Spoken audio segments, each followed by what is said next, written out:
Herkese merhaba arkadaşlar. Kanalıma hoş geldiniz.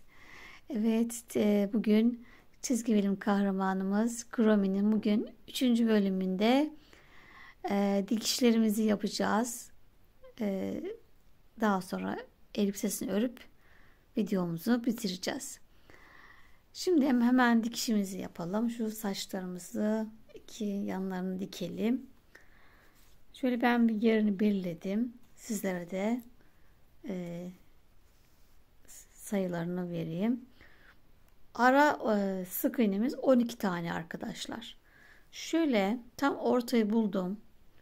Şuradan göz hizamdan ortayı buluyoruz. Ortayı bulduktan sonra 6 bu taraf, 6 bu taraf 12'yi ayarlıyoruz. Daha sonra buradan da yukarıya 12 tane şunu da sayarak 2, 4, 6, 8, 10, 12. Bu arası da 12 olacak. Burası da 12. Bunlara dikkat ederseniz tam orantılı düzgün olur. Burası da 12. Yerimizi bulduk. Şu şekilde yerleştirelim. Toplu iğnelerimizle ve dikmeye başlayalım. İçine elyaf doldurmuştuk. Fazla doldurmuyoruz. Şu görüntüyü bozmuyoruz. Yoksa elyaf zaten doldurdukça şişer, büyük olur. Fazla doldurmadan şimdi dikmeye başlayalım.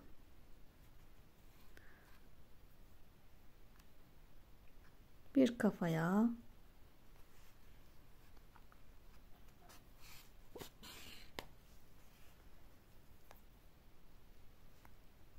bir saçtan alıyoruz.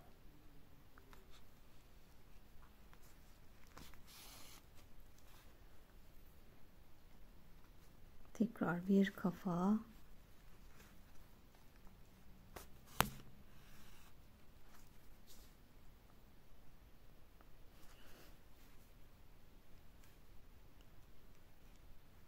Evet, bir saçımızdan, bir kafadan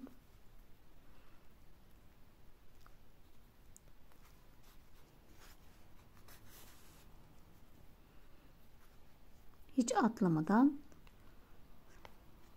sık bir şekilde dikiyoruz.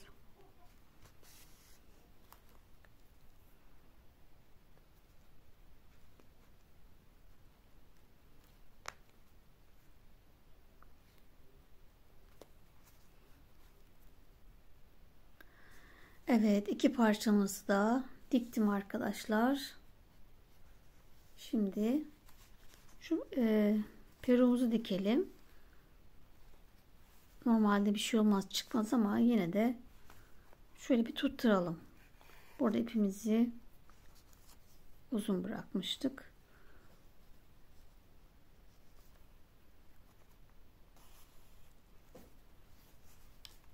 Buradan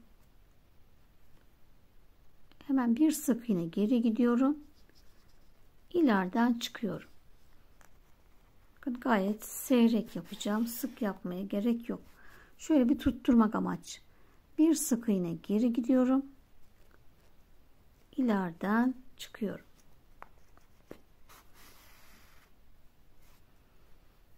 Bir sık iğne geri.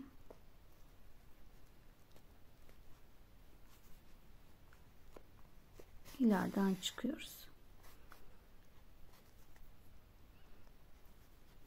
Bu şekilde bitene kadar dikelim. Seyrek bir şekilde, sık olmasına gerek yok.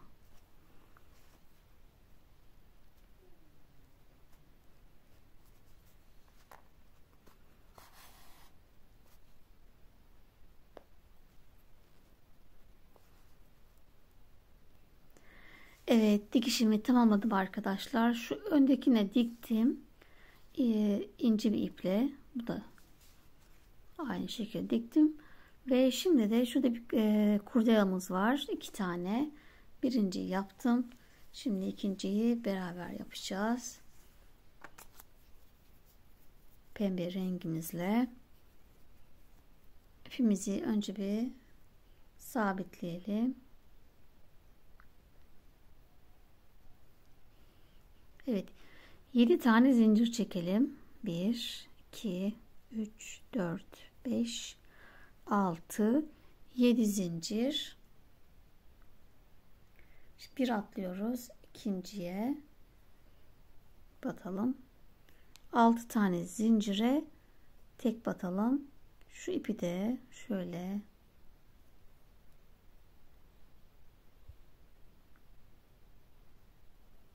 içeride yürütelim. Saklayalım. 2, 3, 4, 5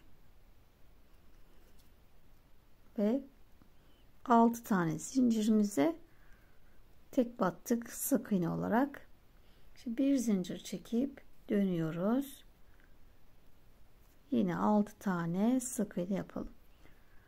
Bu şekilde 9 sıra örelim.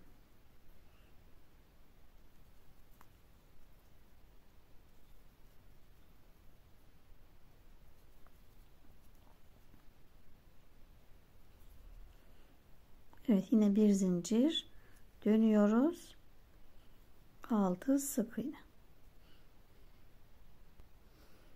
Evet, toplam 9 sıra ördüm. Şimdi buradan bu tarafa devam edeceğim. 3 köşeyi, yani 3 kenarı sık iğne olarak gideceğiz. Şimdi bu ilk şu hemen aynı yere bir daha batıyorum köşemi dönmek için.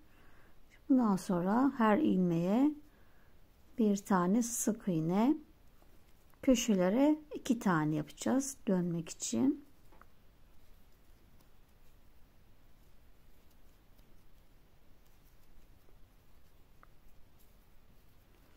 Evet, köşemde yine bir tane daha yapıyorum. Bu tarafa geçtim.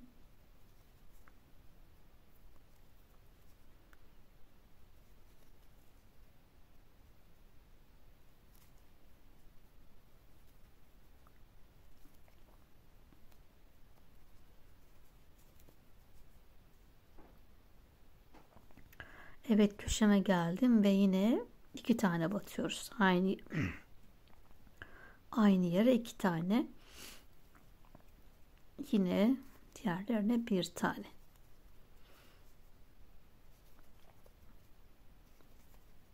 Evet, tekrar başa geldik.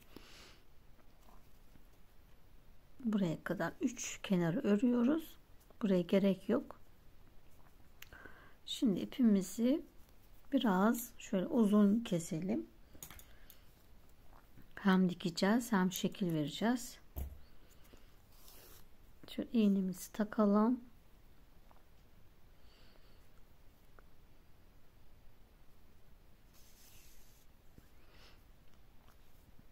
Evet, şimdi tam ortadan çıkıyorum alttan. Burası düz tarafı. Şöyle orta, şurası diyelim, göz kararı. Buradan çıktım. Şimdi şöyle şekil verelim. Elimizle kıvıralım.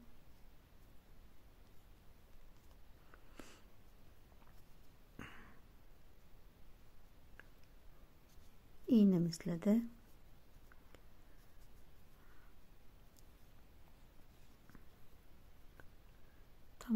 tam ortasından geçeceğim.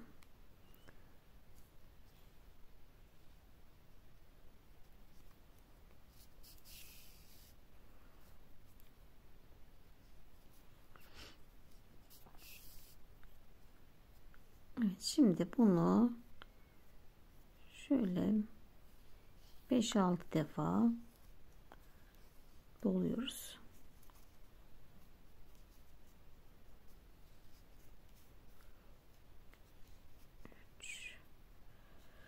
4, 5, bu kadar yeterli.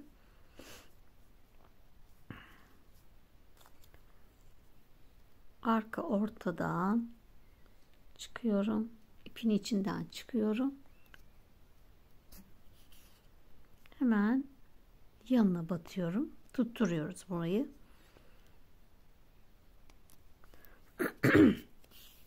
Evet. Şöyle. Evet, saç kurdelamızı yapmış olduk. Şekil verdik elimizle. Ve bunu hemen şuraya şöyle dikelim. Bunu nereye denk geliyorsa şu kısma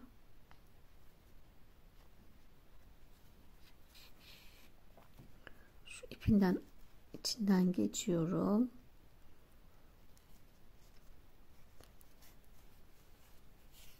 Evet. Şimdi buraya birkaç defa aynı şekilde dikelim.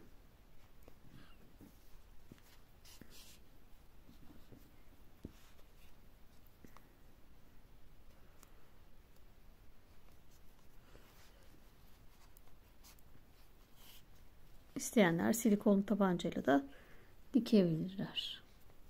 Pardon, yapıştırabilirler. Evet, 3 defa yaptım. Ve düğüm atıp ipimizi koparalım.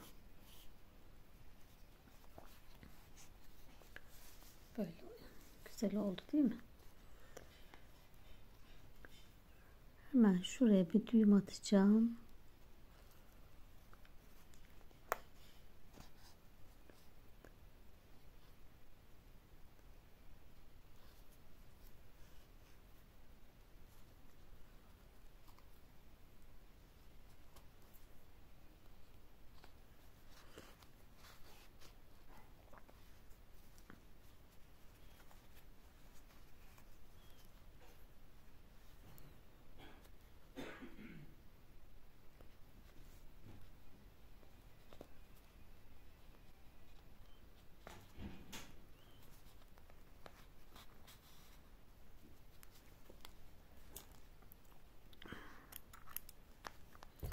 Evet.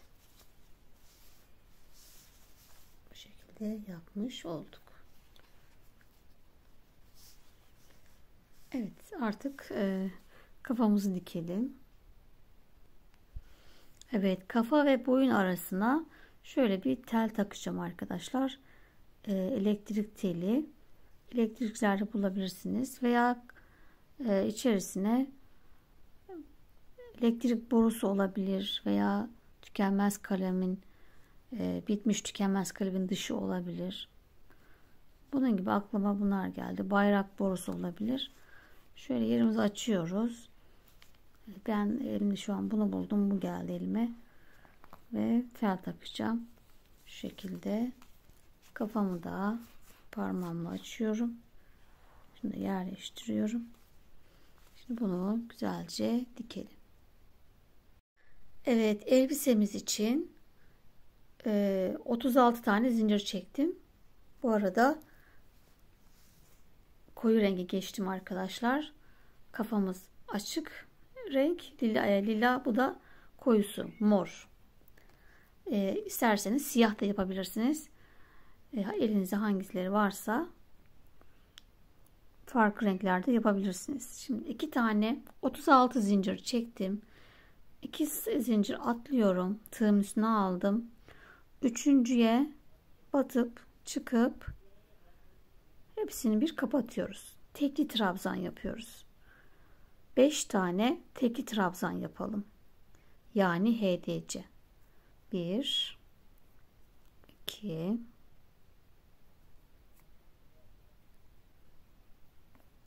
3 4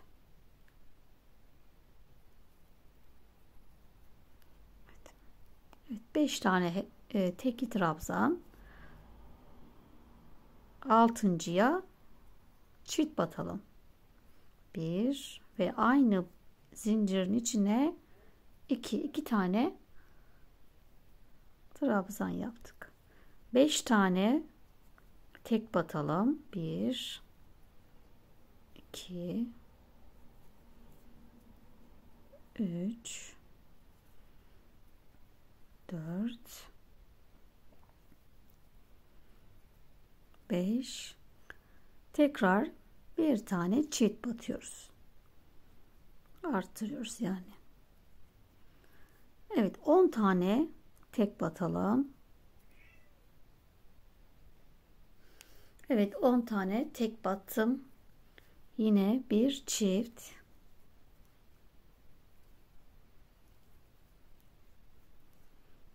Beş tane tek.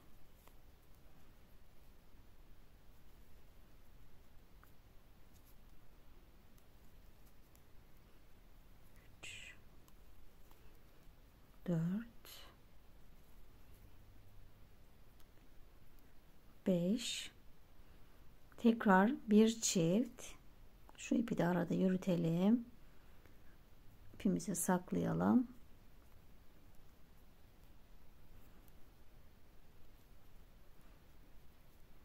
Evet, kalan 5 taneye tek batıyoruz. Birinci sıramızı bitirdik.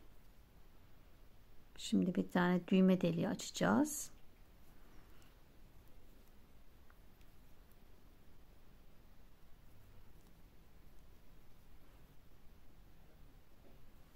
Evet, 5 tane tek batarak sıramı bitirdim. 5 zincir çekelim. 1 2 3 4 5 karşıya batıyorum. İlmek kaydırdım. Bir zincir çekip dönüyorum ve içerisini sık iğne ile dolduralım. 1 2 3 4 5 6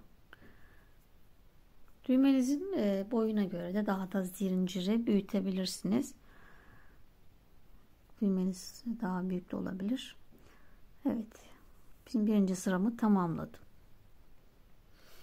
Evet, bu arada arkadaşlar elbise sayıları değişiklik gösterebilir. Yani sizin elinize, tığınıza, ip kalınlığına göre farklılık gösterebilir. O yüzden mutlaka bebeğinize bir bakın, nasıl kavuşuyor mu diye. Şu şekil düğme deliğini de üzerine koyarak şöyle bir bolluk olacak, yani bunu kontrol edin mutlaka. Şimdi düğmemizi yaptık. Şimdi ilk ilmeğime şu baştakine bir batıp ilmek kaydırıyorum. 2 zincir tığım üstüne aldım. Şimdi 6 tane tek batalım. Yine tekli trabzan yapıyoruz. 2 3 4 5 6 pardon, burayı arkadan örecektik. Daldım. Tığın üstüne aldım ve arkadaki tek kata batacağız.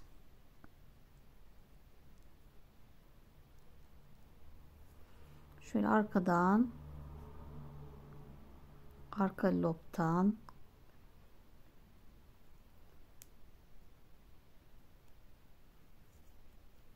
batalım.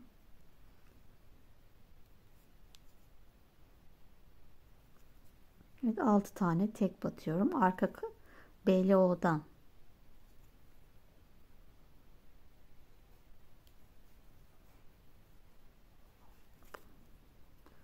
Buraya daha sonra fırfır yapacağız. Evet, 6 tane tek battım. Bir arttır. Çift batıyoruz. Tekrar 6 tane tek.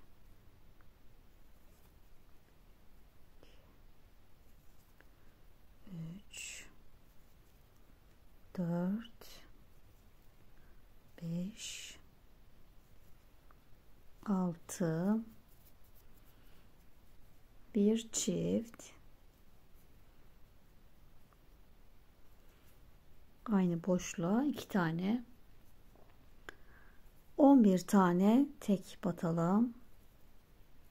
2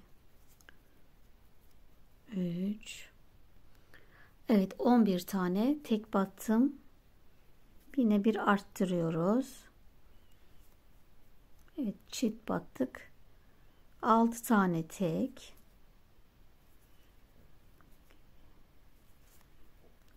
3 4 5 6 Yine çift batıyoruz. Bir arttırdık. Ve kalan 6 taneye tek batarak ikinci sıramızı tamamladık. 5 ve 6. Evet. Bu şekilde görüntümüz. Evet, şimdi 3. sıradayız. 2 zincir çekip dönüyoruz. Tığım üstüne aldım. Yine arkada, bu sefer öndeki tek kattan öreceğiz. Bu tarafta bunların bu tarafa bakması gerekiyor, şu düz çizgileri. Burada BLO'dan örmüştük. Bu sefer de tek katların burada görünmesi için önden tek alacağız. Şöyle.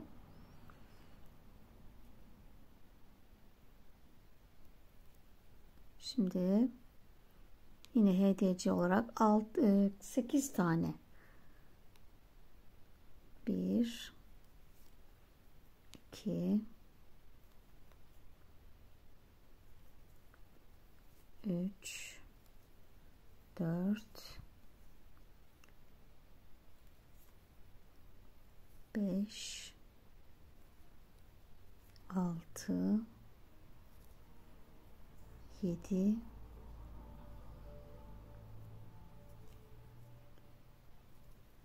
Evet, 8 tane FLO'dan ördük. Bakın 2 tane tek katlar burada kaldı. Buraya fırfır yapacağız çünkü. Şimdi 5 tane zincir çekelim. 1 2 affedersiniz. 1 2 3 4 5 zincir. Tığım üstüne aldım yine. 6 tane atlıyoruz. 1 2 3 4 5 6 atladım. 7.'ye yine öndeki tek kattan HDC yaptım. Şimdi burayı 15 tane HDC yapıyoruz. Tekli, yani tekli trabzan. 2 3 4 5 14 ve 15 tane tekli trabzan, yine 5 zincir, 6 atlıyoruz. 1 2 3 4 5 6 ve sıradakine batıyorum. Kalan 8 tane öndeki tek kattan batarak sıramızı bitiriyoruz.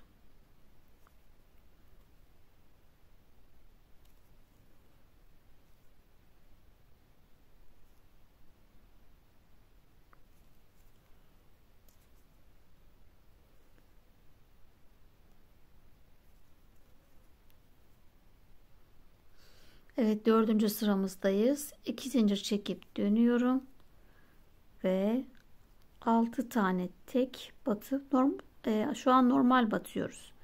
Normal sıradaki ilmeğimizin boşluğa batıyoruz. Yine tekli trabzan, 6 tane tek, bir arttır yapacağız. Sıra sonuna kadar tekrar 5 yaptım.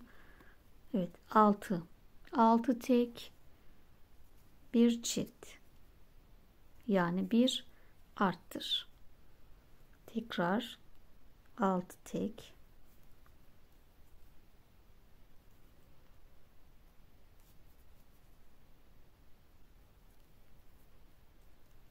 bir 2 3 4 5 6 bir arttır. Sıra sonuna kadar tekrar yapalım. Evet, toplam 5 tane arttırma yaptım. Tekrar 2 zincir çekip döndüm. 2 sıra düz ördüm arkadaşlar. 41 tane sık iğnem var. Ya bu 42 43 olur, sorun değil. Dediğim gibi sayılardan çok kendi bebeğimize nasıl olduğu önemli. Şimdi 7. sıramda yine arttırma yapacağım. 2 zincir çekip döndüm. Tekrar 6 tane tek bir arttır yapıyorum. 3 4 5 6 bir arttır, çift battık, tekrar 6 tek bir arttır, devam edelim. Evet, toplam 6 arttırma yaptım. 4 tane kaldı en son. Ve toplam 52 tane sık iğnemiz oldu. Şimdi burada düğme 2 sıra düz ördüm arkadaşlar. Ve düğme deliği açıyoruz. 3 4 5 zincir. Hemen karşıya boşluğa ilmek kaydır. Ve içine 6 7 sık iğne yapıyorum. 2 3 4 5 6 tane yaptım. Şimdi bu sırayı da düz öreceğim. Daha sonra fırfıra geçeceğim. 2 zincir çektim. Evet, bu sıramızda eksiltme arttırma yapmadan düz örelim.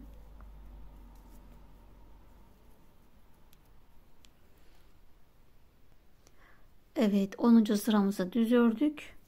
Şimdi 11. sıramızdayız. 3 zincir çekiyorum. Döndüm ve her ilmeğe 3 defa batacağız. İkili trabzan olarak batıyoruz. Batıp çıkıp 1 2 defa da çektim. Tığın üstüne aldım. Aynı boşluğa tekrar 1 2 defa da tığın üstüne alıyorum.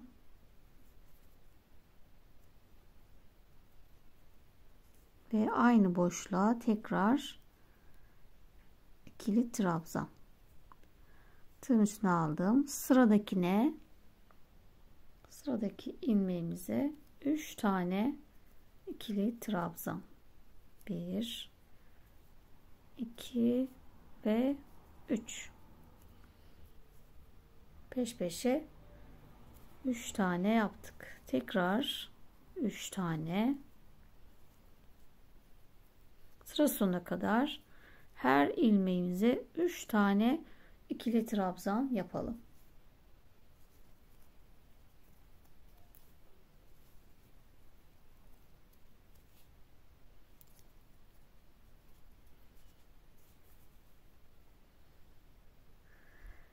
Evet, her ilmeğe 3'er tane battık arkadaşlar.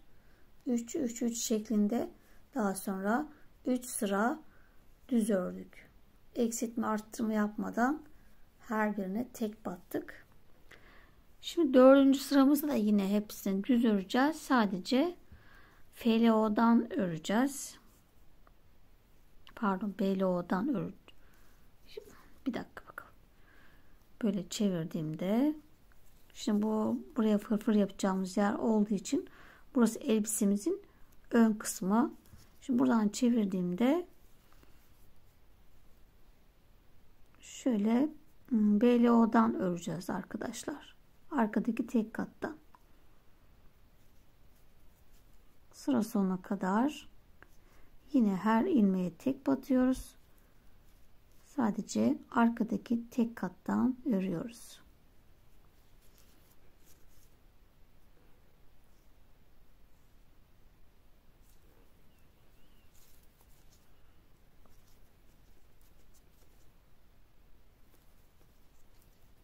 Evet, böyle devam edelim. eksiltme artırma yapmadan düz örelim. Evet, sıra sonuna geldim ve ipimi kopardım arkadaşlar. Şimdi pembe ile devam ediyorum. İpimi sabitledim ve buradaki tek katlardan başlıyoruz.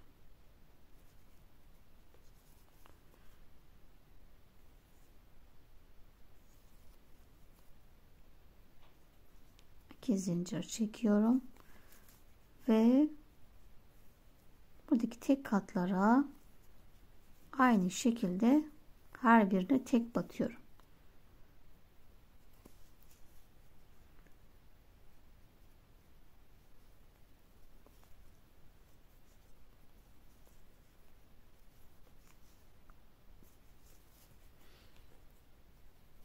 Şurada gördüğünüz düz çizgilere, şu tek katlara birer tane ikili trabzan.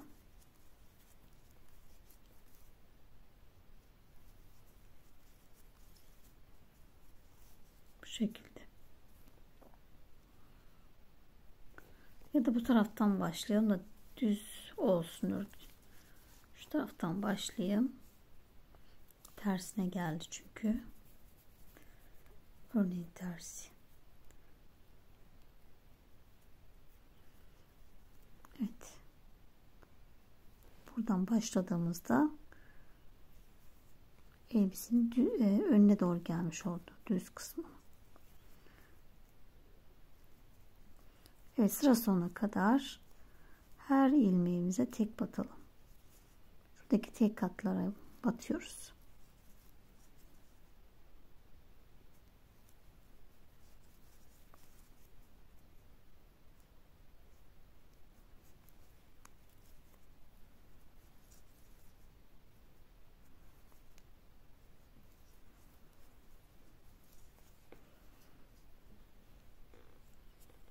Bu şekilde hepsini tek batalım. Şuradaki tek katlara, kanatlara. Evet, sıra sonuma geldim. İşte tekrar dönüyoruz. 5 zincir çekelim. 1 2 3 4 5 zincir dönüyoruz. Hemen dibine battım. Şimdi bu sıramızda hep aynı 5 zincir çekeceğiz. 3 4 5 yanındaki boşluğa batacağız. İlmeğe batıyoruz. Tekrar 5 zincir, sıradaki ilmeğe batıyoruz. 2 3 4 5 sıradakine bat. Evet, bu şekilde böyle bir fırfır yapıyoruz. 3 4 5 sıra sonuna kadar tekrar yapalım ve bitireceğiz.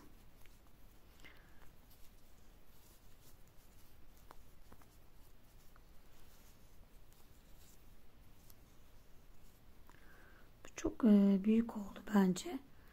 Biraz bu da daha küçük yapalım.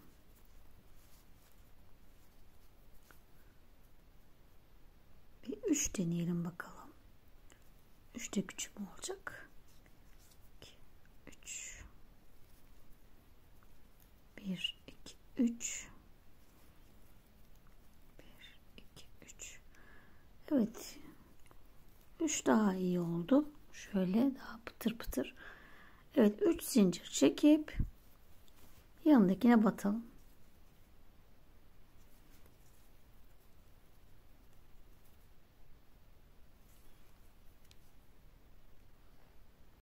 Evet, etek ucunu bitirdim arkadaşlar.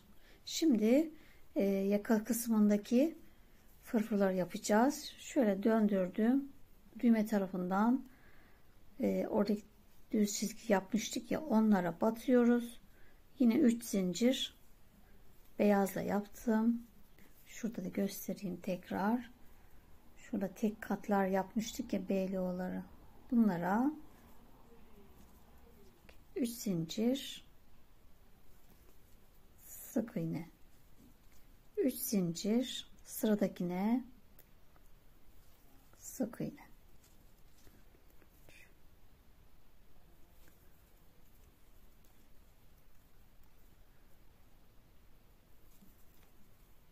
Evet. Daha sonra ipimizi keselim ve diğer renge başlayalım. Bunları da içeriye gizleyeceğiz. Şimdi diğer tarafa başlıyorum. Bunu da bu renkle yapacağım. Siz de renklerden çalışabilirsiniz. İpinizin yoğunluğuna bağlı hangisi fazlaysa. Bir de iplerimizi, şimdi mesela benim bu gazzaldı. Mor olan gazzal. O yüzden daha ince. Bu da nitmi. Biraz daha kalın. O yüzden elbise örerken bunları böyle çekin. Daha hani ördüğünüz iplerin kalınlıkları birbiriyle yakın olsun yani. İncelttim şu an. Şuradan yeniden başlıyoruz. Alttakinden başlıyorum şimdi. Şuradan bir giriyorum. Şunu biraz uzun bırakacağım. Şöyle 1 2 3, ilk yaptığımı aynı yere batarak başlıyorum. Şuradaki ipi tutturmak için 1 2 3, sıradaki tek kata batıyorum. Sıradakini şuraya, diğerini de araya alıp onu da örüyorum. Şu ipi de örüyorum. 1 2 3, yeniden şuradaki düz çizgiye batıp ipi de örüyorum. Evet. Bunu da sıra sonuna kadar aynı yapalım.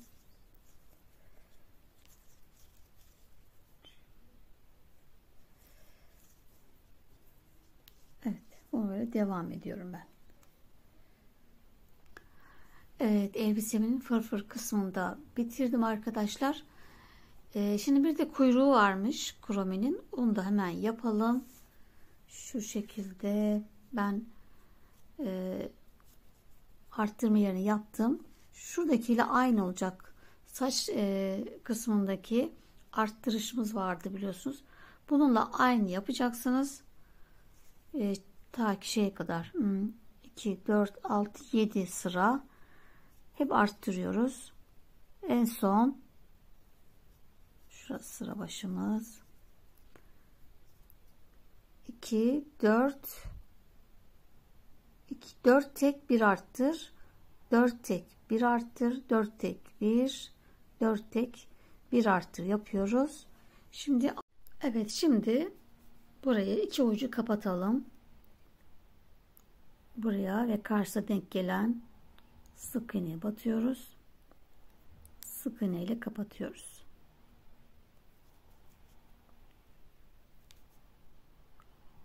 Buraya ve karşıya batıp kapatalım.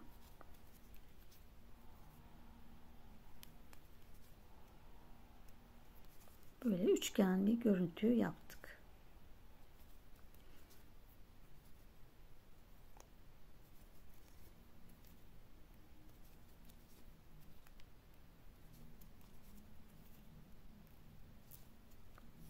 Evet.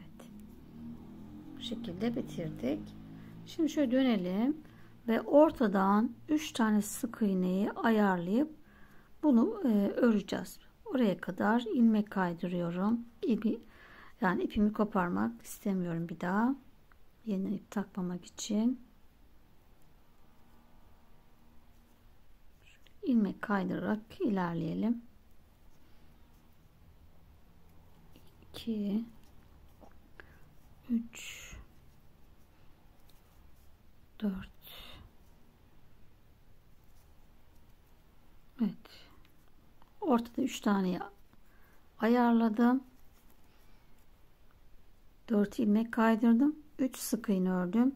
bir zincir çekiyorum, dönüyorum ve 3 sık iğne.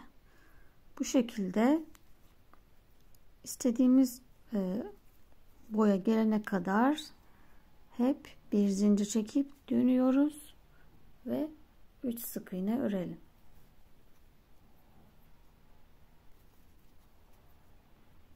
Evet, kuyruğumuz bu şekilde.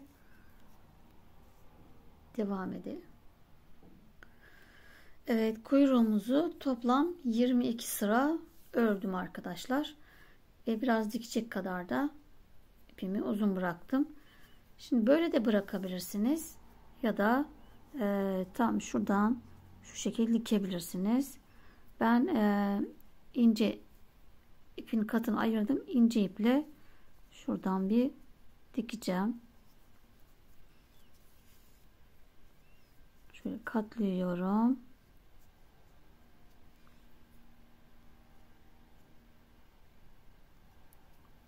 İsterseniz dediğim gibi öyle de bırakabilirsiniz. Şimdi bu şekilde katlayalım.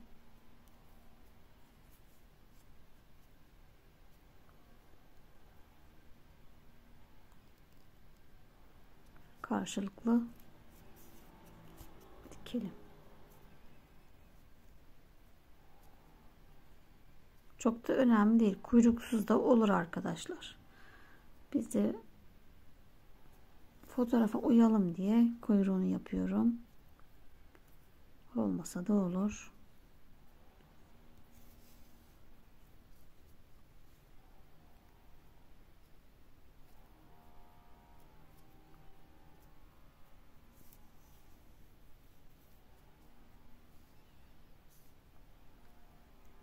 Evet, dikişimi tamamladım ve şurada bir dikecek yere kadar diktim.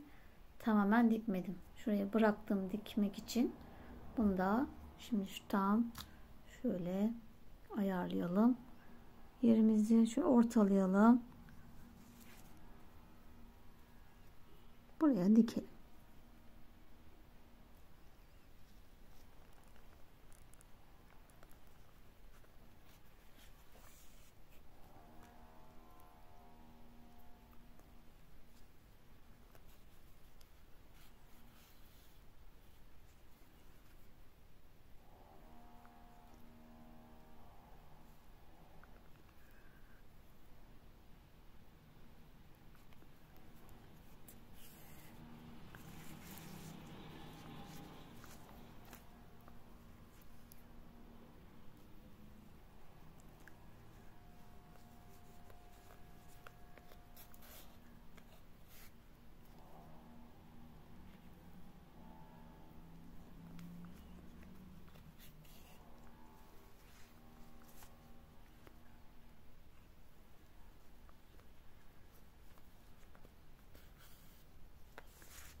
Evet, dikişimizi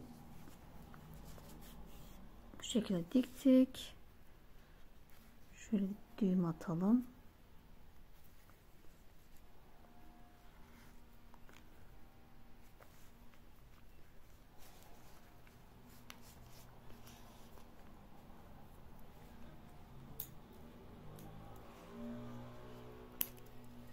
Evet, kuyruğumuzu da bitirdik. Diktik arkadaşlar bu şekilde. Elbisemizin düğmelerini dikeceğiz ve tamamlamış olacağız. Evet, videomuzu sonuna geldik. Kromimizi bitirdik arkadaşlar.